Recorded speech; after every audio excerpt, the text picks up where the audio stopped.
Bismillahirrahmanirrahim. Alhamdulillahi rabbil alamin. Ar-Rahmanir-Rahim. Maliki yawmiddin. Iyyaka na'budu wa iyyaka nasta'in. Ihdinas siratal mustaqim. Siratal ladzina an'amta 'alaihim غير المغضوب عليهم ولا الضالين آمين.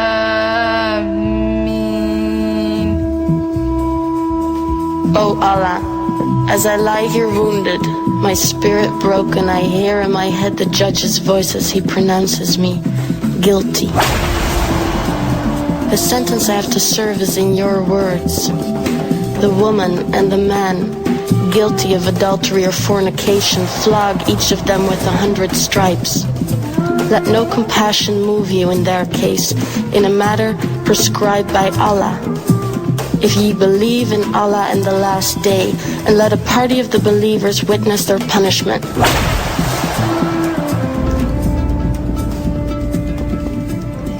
Two years ago, on a sunny day, while at the souk, my eyes were caught by those of Rahman, the most handsome man I have ever met.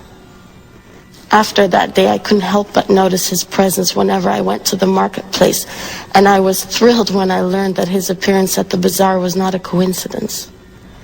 One day, he suggested we meet in secret, and I said yes. And as the months went by, our relationship deepened. What is more, out of our love, a new life started to grow. Our happiness did not go unnoticed, and before long, envious eyes gave way to malicious tongues. Let's ignore these people, Rahman and I said to each other, and trust in Allah's mercy. Naive, young, and in love perhaps. But we thought your holiness was on our side. Rahman and I shared affection and trust and a deep respect for each other. How could Allah disapprove? Why would he?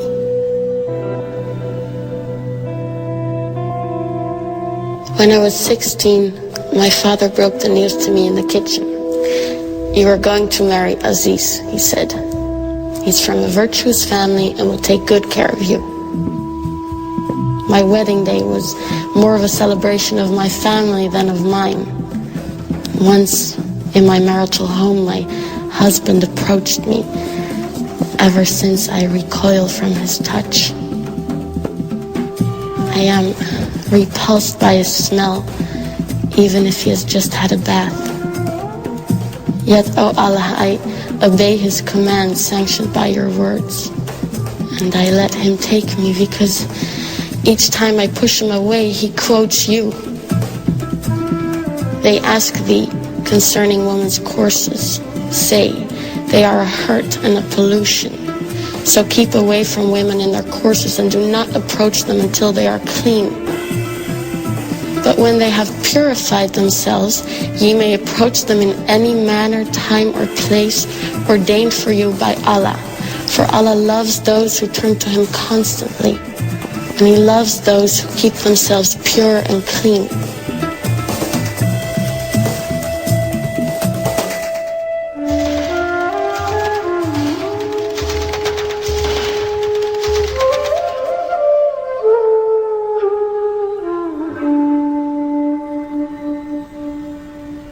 O Allah, Most High, You say that men are the protectors and maintainers of women because you have given the one more strength than the other.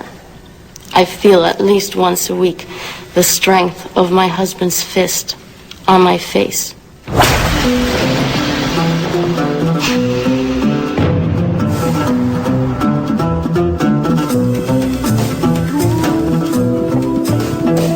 Oh Allah, Most High, life with my husband is hard to bear, but I submit my will to you.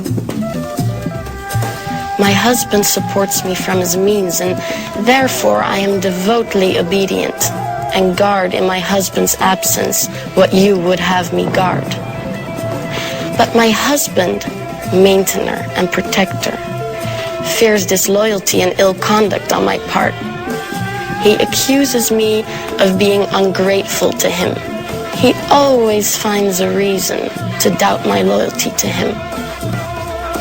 And after a series of threats and warnings, he starts to beat me.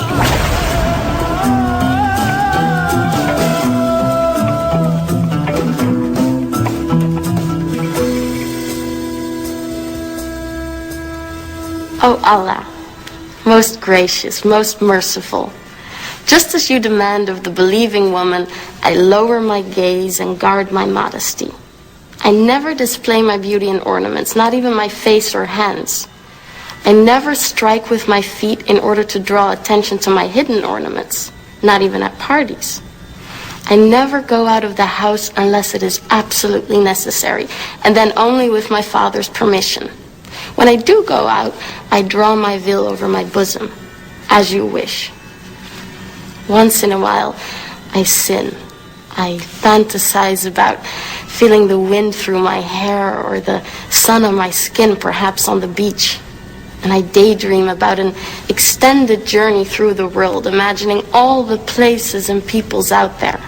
Of course, I shall never see these places or meet many people because it is so important for me to guard my modesty in order to please you, O Allah.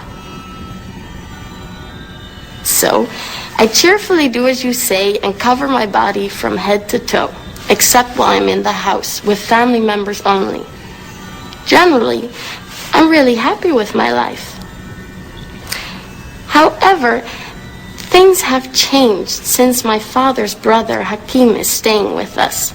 He waits till I'm at home alone and comes to my room and he orders me to do things to him, to touch him in places most intimate. So since he's with us, I took to the habit of wearing the veil inside in order to deter him. That doesn't stop him, though. Twice now, he unveiled me, ripped my inner garments, and raped me. And when I told my mother, she said she would take it up with my father, but my father ordered her and me not to question his brother's honor. I experience pain each time my uncle comes to see me. I feel caged like an animal waiting for slaughter, and I'm filled with guilt and shame, and I feel abandoned, yet surrounded by family and friends. Oh, Allah. Hakim is gone now that he knows that I'm pregnant.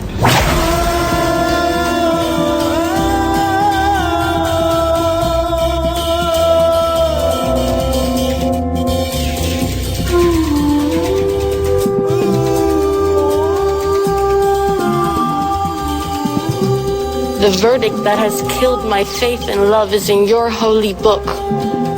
Faith in you, submission to you, feels like self-betrayal. Oh Allah, giver and taker of life, you admonish all who believe to turn towards you in order to attain bliss. I have done nothing my whole life but turn to you. And now that I pray for salvation under my veil, you remain silent, like the grave I long for.